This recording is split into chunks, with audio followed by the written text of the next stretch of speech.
한 번은 꼭 짚고 넘어가야 하는 뉴스 뒷이야기를 풀어주는 더하기 뉴스 코너입니다. 박지호 기자와 함께합니다. 네, 첫 번째 더하기 뉴스 아이템 볼까요? 자, 발모제 주인은 오늘 국정조사에서 박영선 의원이 주장을 한 내용이죠. 네, 더민주 박영선 의원이 오늘 국정조사에서 한광옥 청와대 비서실장에게 질의한 내용입니다. 먼저 영상 보시겠습니다. 이 탈모제를 8알씩 청와대에서 누군가가 2년간 지속적으로 한 달에 한 번씩 받아갑니다. 그런데 그 이름이 누군지는 지금 의무실에서 밝히지 않고 있습니다. 네, 박 의원이 말한 약품은 프로스카라는 약품이고요. 원래는 전립선 비대증, 전립腺 비대증 치료제인데 5분의 1로 쪼개서 조금씩 먹으면 탈모에 효과가 있다. 이렇게 알려지면서 탈모 치료제로도 쓰이고 있다고 합니다. 박 의원 말은 청와대 구입 약품 목록에 이 약품이 있고 한 달에 한 번씩 8정씩 받아갔다.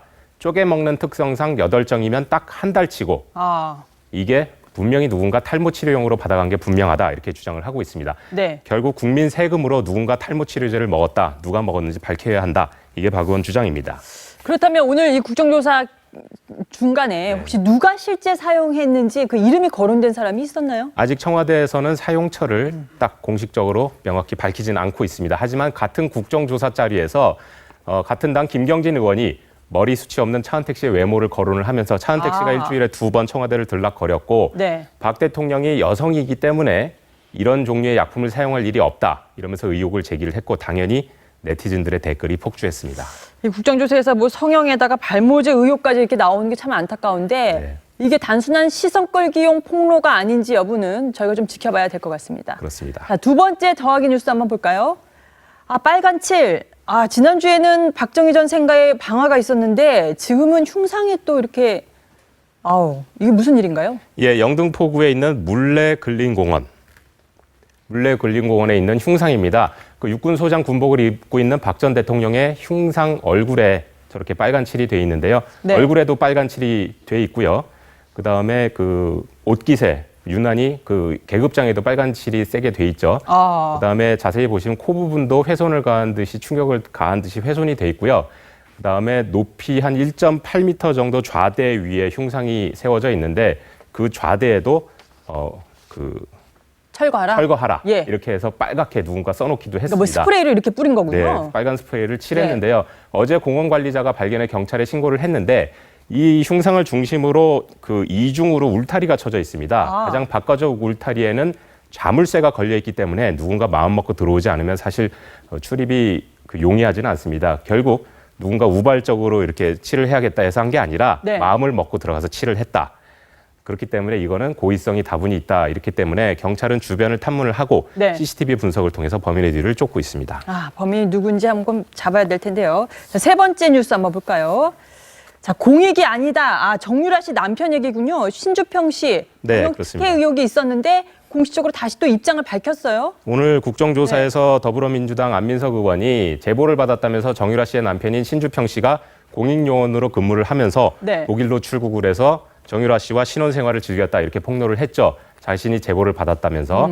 이에 대해 병무청은 개인 기록이라서 함부로 얘기할 수는 없지만 국회에서 정식으로 확인 요청을 하면 공개 여부를 결정하겠다 이렇게 밝혔었는데 오늘 신주평 씨가 입장을 밝혔습니다. 밝혔군요. 네, 신 씨는 한 매체와의 인터뷰에서 자신은 공익요원으로 근무하면서 독일을 간 것이 아니다. 아직 그 군복무를 시작을 안 했고 현역병 입영 대상이다 이렇게 밝혔습니다. 그러면서 조만간 입대를 할 예정이다 이렇게 주장을 했고요. 그 마필 관리사였다는 세간의 주장에 대해서도 지금은 기술을 배우고 있다 이렇게 얘기를 했습니다. 또 지난달 한 매체에서 공개된 그 최순실 씨 가족이 인수한 호텔에서 찍은 단체 사진 속에 키 큰 인물이 본인이다 이렇게 의혹이 있었는데 그 사람도 본인이 아니다 이렇게 주장을 했습니다. 그렇군요.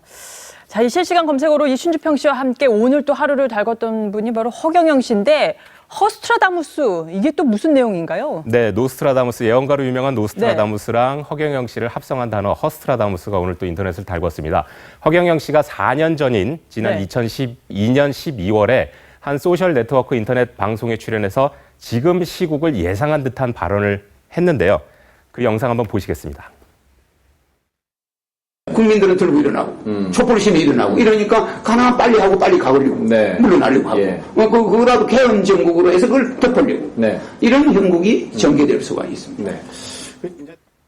아니 영상을 보니까 4년 전에 지금 이 상황을 예상을 했다는 거잖아요. 그러면. 네, 이 발언 외에도 이제 허 씨는 이 방송에 출연을 해갖고 이 정국이 5년을 가지 못한다, 5년을 가지 못하고 무슨 문제가 온다 이렇게 얘기를 하거나 대통령이 집권 3년 차부터 레임덕이 들어서기 시작하면서 뭐 대선을 일찍 시작할 수 있다, 대통령이 임기를 1년 정도 양보할 수도 있지 않겠냐 등 예상되는 어록을 남겼었습니다. 당시 허 씨의 발언 내용을 한 네티즌이 찾아내서 인터넷에 올렸고 지금 돌아가는 시국이 허 씨의 말과 매우 유사하니까 인터넷에서 갑자기 화제가 된 겁니다. 한쪽에서는 허 씨의 예상에 대해 한국의 노스트라다무스다 이렇게 반응을 했고요. 또 다른 한편에서는 지극히 당연한 예측이라거나 소 뒷걸음질 치다가 쥐잡은 격이다 이렇게 냉소하기도 했습니다. 하지만 허경영 씨는 워낙 뭐 공중부양부터 시작해서 손 놓고 운전하기 황당한 주장과 언행을 좀 많이 했는데 지금 이 상황에서 이게 화제가 될 정도면 사실 그동안에 믿지 못했던 것들이 다 사실로 드러나는 상황이기 때문에 이런 것도 다시 한번 또 화제가 되지 않나 싶습니다. 네, 맞습니다. 지금까지 더하기 뉴스의 박지호 기자였습니다.